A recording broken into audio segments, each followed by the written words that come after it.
പുതിയൊരു വീഡിയോയിലേക്ക് സ്വാഗതം. അപ്പൊ നമ്മൾ കണ്ടു നമ്മുടെ ഒടിയൻ പയർ അഥവാ അച്ചിങ്ങ എടുത്ത് വെച്ചിട്ടുണ്ട്. അപ്പൊ അത് നമുക്കൊന്ന് വിഴുക്ക് വരട്ടണം. ഇന്ന് നിങ്ങൾ ഞാൻ അയല മീൻകറി, അതായത് തേങ്ങ അരച്ച് വെക്കുന്ന അയല മീൻകറി കണ്ടോ. ഇത് നല്ല തണുപ്പായതുകൊണ്ട് തേങ്ങയെല്ലാം കണ്ടോ നല്ല കട്ടിയായിട്ടിരിക്കുക. അപ്പൊ നമ്മുടെ അച്ചിങ്ങ പയർ ഒരു മെഴുക്ക് വരട്ടി. ഇന്ന് അയല മീൻകറിയാണ് ഇന്ന് ഉച്ചക്കത്തെ നമ്മുടെ ചോറിന്റെ കൂട്ടാൻ കേട്ടോ. അപ്പൊ രണ്ട് അയല കഴുകി വൃത്തിയാക്കി വെച്ചിട്ടുണ്ട്. അപ്പൊ ഇതെങ്ങനെ കറി വെക്കുന്നതെന്ന് കണ്ടാലോ. വെറൈറ്റി വിഴുക്ക് വരട്ടിയാണെന്ന് പറയാം. സത്യം പറഞ്ഞാൽ ഇത് തോരന് നമ്മൾ വേറെ ഉള്ളതൊന്നും ജീരകം അങ്ങനെയുള്ള ഒന്നും ഇടാത്തതുകൊണ്ട് ഞാൻ ഇതൊരു വിഴുക്ക് വരട്ടി എന്ന് പറയാം, അല്ലെങ്കിൽ മെഴുക്ക് വരട്ടി. ഇത് കുറച്ച് ഉപ്പും ഇട്ട് കുറച്ച് വെളിച്ചെണ്ണയും കൂടി ഇതിലോട്ടിട്ട് ഒന്ന് നന്നായിട്ട് ഇളക്കിയിട്ട് ചെറിയ തീയിൽ ഇത് വേവിച്ചെടുക്കുകയായിരുന്നു കേട്ടോ.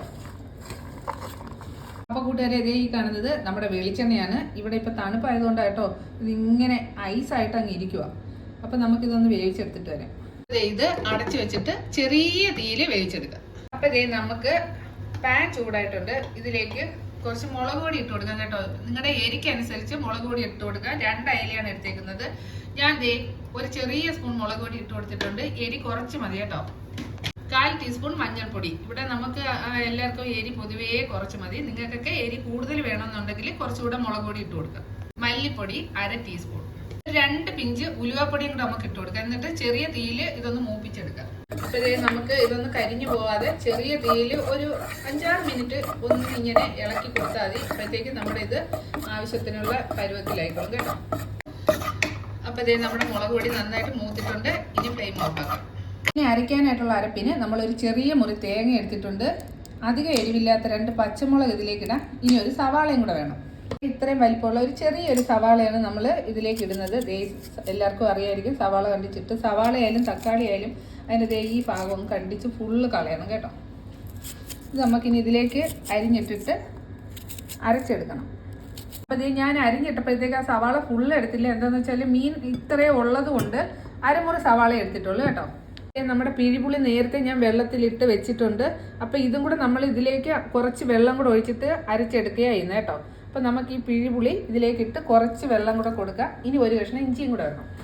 ഇതേപോലെ ഒരു കുഞ്ഞു കഷ്ണം ഇഞ്ചിയും കൂടെ നമുക്ക് ഇതിലേക്ക് അരിഞ്ഞിട്ട് കൊടുക്കാം. പിന്നെ ആവശ്യത്തിന് ഉപ്പും കൂടെ ചേർക്കുക. നല്ല മഷി പോലെ അരച്ചെടുത്തുകൊണ്ട് വരിക. ഇനി ഉപ്പിട്ട് കൊടുക്കാം കേട്ടോ. അപ്പോൾ നമ്മൾ ഇത് അരച്ചെടുത്ത് വന്നിട്ടുണ്ട് കണ്ടോ. അതിൻ്റെ ആ വെളിച്ചെണ്ണയുടെ ഒരു എന്താ പറയുന്ന നെയ്യൊക്കെ ഇത് തെളിഞ്ഞിട്ടുണ്ട്, നന്നായിട്ട് അരിഞ്ഞിട്ടുണ്ട്. ഇത് നമുക്കിനി വറുത്ത് വെച്ചേക്കുന്ന നമ്മുടെ പൊടിയിലേക്ക് ഒഴിച്ചു കൊടുക്കാം. അപ്പോൾ നമ്മുടെ ഈ പൊടിയിലേക്ക് ഇത് ഇങ്ങനെ ഒഴിച്ചു കൊടുത്തിട്ടുണ്ട്. നമുക്കൊന്ന് ഇളക്കി കൊടുക്കാം കേട്ടോ. എന്നിട്ട് ആ മിക്സിയുടെ ജാറിലുള്ള അരപ്പും കൂടി ഇതിലേക്ക് കഴുകി ഒഴിച്ചു കൊടുക്കണം. ഇത് നന്നായിട്ട് അരയണം കേട്ടോ, നല്ല മഷി പോലെ അരയണം. അപ്പോഴാണ് നമ്മുടെ കറിയിൽ ടേസ്റ്റ് നന്നായിട്ട് വരുന്നത്. അരമുറി തക്കാളി അരിഞ്ഞു വെച്ചിട്ടുണ്ട് കേട്ടോ. വട്ടത്തിലാണ് ഞാൻ അരിഞ്ഞത്. അപ്പൊ ഇത് വലിയ തക്കാളി ആയിരുന്നു. അപ്പൊ അതിന്റെ പകുതിയേ എടുത്തിട്ടുള്ളൂ. അപ്പൊ ഈ തക്കാളിയും കൂടി ഈ കറിയിലൊന്ന് കിടന്ന് വേവണം. ഇതിലേക്ക് ഇനി ഒരു 2 കണ്ട് കറിവേപ്പിലയും കൂടി ഇട്ട് കൊടുക്കാം നമുക്ക്. നമ്മുടെ അച്ചിങ്ങ ഒരു 3/4 വേവോളം ആയിട്ടുണ്ട്. ഇതിനി ഒരു 10 മിനിറ്റും കൂടെ ചെറിയ തീയിൽ ഇരിക്കുമ്പോഴത്തേക്ക് നല്ല പോലെ വീഴും. അങ്ങനെ നമ്മുടെ മീൻകറി വെട്ടി തിളയ്ക്കുന്നുണ്ട്. ഇതിലേക്ക് ഇനി നമ്മുടെ അയല മീൻ ഇട്ട് കൊടുക്കാം കേട്ടോ. അപ്പൊ അധികം വലിയ അയലയൊന്നും അല്ല, ചെറിയ അയല കേട്ടോ. അപ്പൊ നമ്മുടെ അയലയുടെ മീനും തലയും എല്ലാം നമ്മുടെ കറിയിലോട്ട് ഇട്ട് കൊടുത്തിട്ടുണ്ട്. ഇതിനി ചെറിയ തീയിൽ കിടന്ന് ഒന്ന് വേവണം. നമ്മുടെ ചട്ടി എടുത്തൊന്ന് കറക്കി കൊടുക്കാം.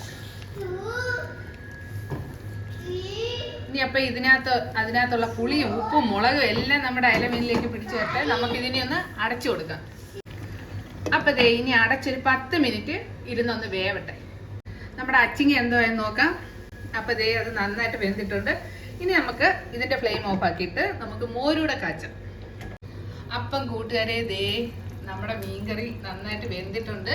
ഇനി ഫ്ലെയിം ഓഫ് ആക്കാം.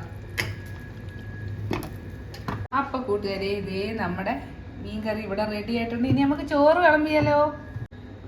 അപ്പൊ നമുക്ക് ചോറ് വിളമ്പാം. ഇനി നമുക്ക് അച്ചിങ്ങ ഒഴിച്ചു കൊടുക്കാം. അപ്പൊ നമ്മുടെ അയല മീൻകറി നല്ല മണമൊക്കെ ഉണ്ട് കൂട്ടുകാരെ. ഇതെല്ലാവരും ഒന്ന് ട്രൈ ചെയ്ത് നോക്കണം കേട്ടോ. നമുക്ക് മീനിന്റെ മുകളിലും കൂടി ഇച്ചിരി ഒഴിച്ചു കൊടുക്കാം. ഇനി നമ്മുടെ എല്ലാം പ്രിയപ്പെട്ട മോര് കറിയും കൂടെ ഇതിലേക്ക് ഇങ്ങനെ ഒഴിച്ചു കൊടുക്കാം കേട്ടോ. അപ്പൊ ഇന്നത്തെ ഉച്ചയൂണ് ഇതാണ്. എല്ലാ കൂട്ടുകാർക്കും ഇഷ്ടപ്പെടുകയാണെങ്കിൽ നമ്മളുടെ വീഡിയോ ലൈക്ക് ചെയ്യണം, ഷെയർ ചെയ്യണം, സബ്സ്ക്രൈബ് ചെയ്യണം കേട്ടോ. അപ്പോൾ പുതിയ വീഡിയോയുമായിട്ട് വീണ്ടും കാണുന്നത് വരേക്കും Tata, take care, bye bye.